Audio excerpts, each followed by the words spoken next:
Here's today's First Word Daily Devotion.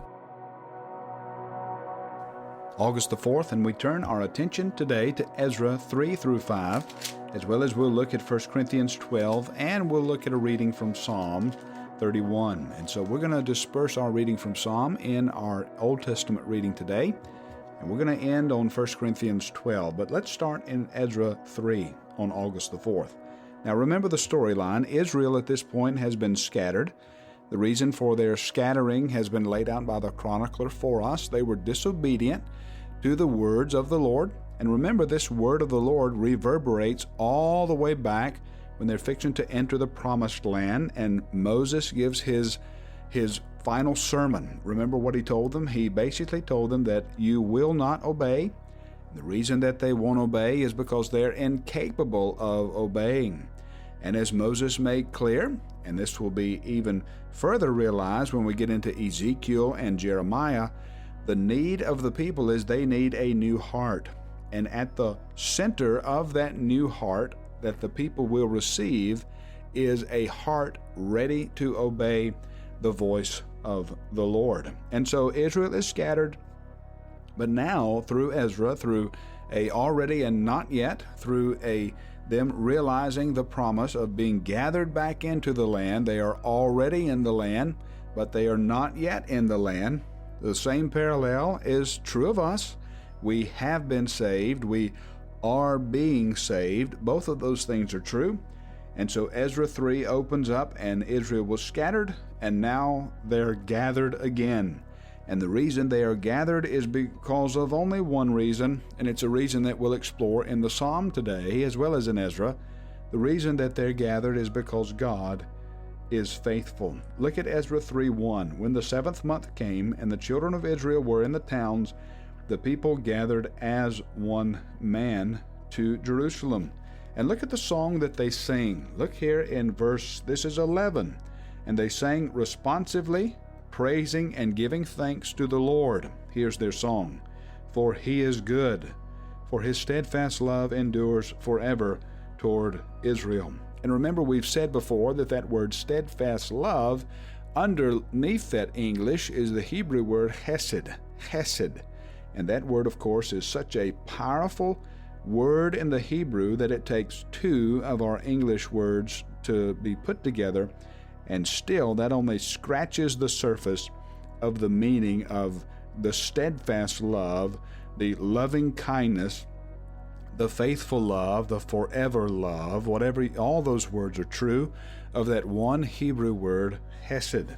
But flip over to Psalm 31 really quick, and look how steadfast love, this word hesed, shows up again. Verse 7, I'll rejoice and be glad in your steadfast love. Verse 16, save me in your steadfast love. And then at verse 21 of Psalm 31, blessed be the Lord, for he has wondrously shown his steadfast love to me.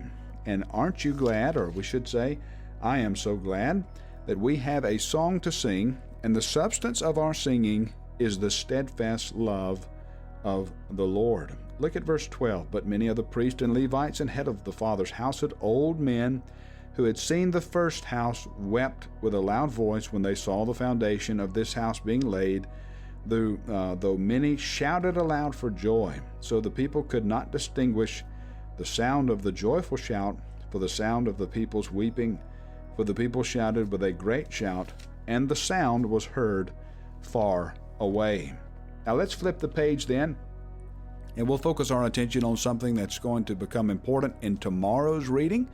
But Ezra's going ahead and setting the stage. There's some opposition that's being levied against the Israelites, and they're building this temple. And of course there's opposition. There's always opposition when God's at work.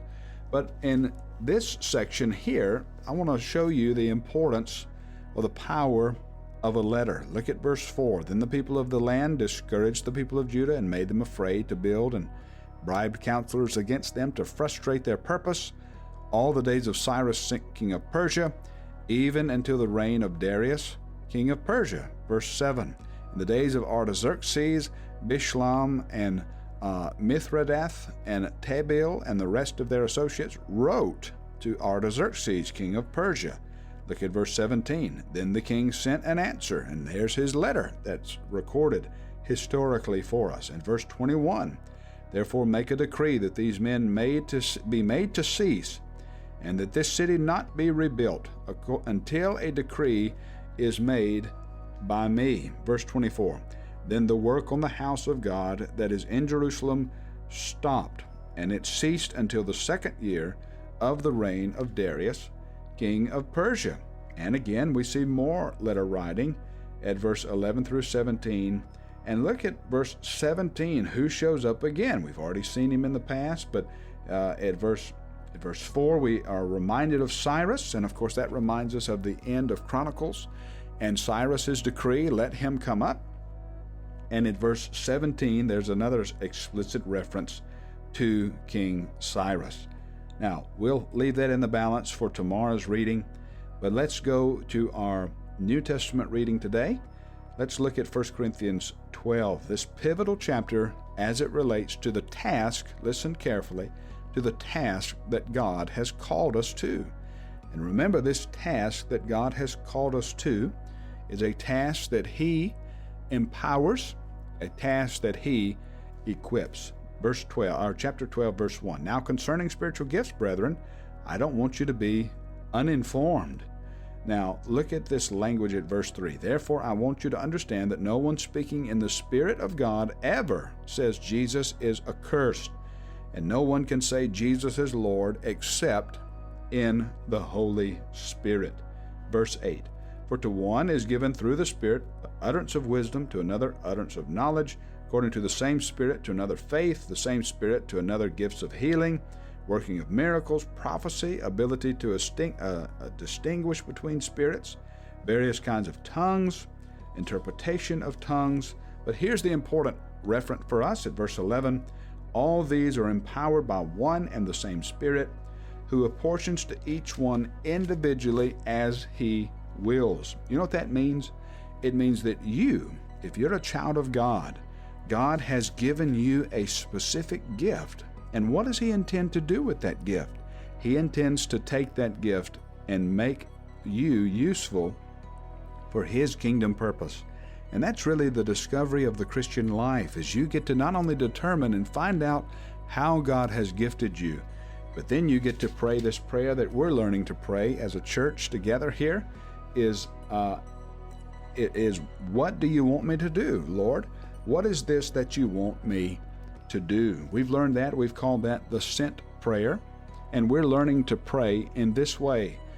Where will you send me, and what do you want me to do? All of those questions are important for those of us who take seriously the call of God on our life. Now, just to make a closing statement here, and verse 12 of this chapter, we have this membership language.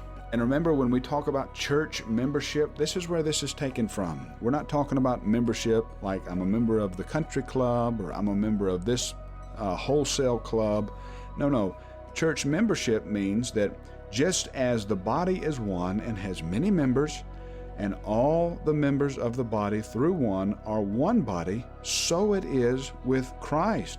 For in one Spirit we were all baptized into one body, Jews or Greeks, slaves, free, and all were made to drink of one Spirit. As it is, verse 20, there are many parts, yet one body. And then in verse 27, of course, here is the list of spiritual gifts. This is not an exhaustive list, but it is a list tailored to the needs of the Church of Corinth. And God has a list of gifts tailored to the needs of your church, of my church, of our church. And verse 31, Paul says, but earnestly desire the higher gifts. And then he says, and I will show you a still more excellent way. You say, well, what is that more excellent way? Well, I'm glad you asked. Well, you have to find out tomorrow on August the 5th on our everyday First Word Daily Devotion. See you tomorrow.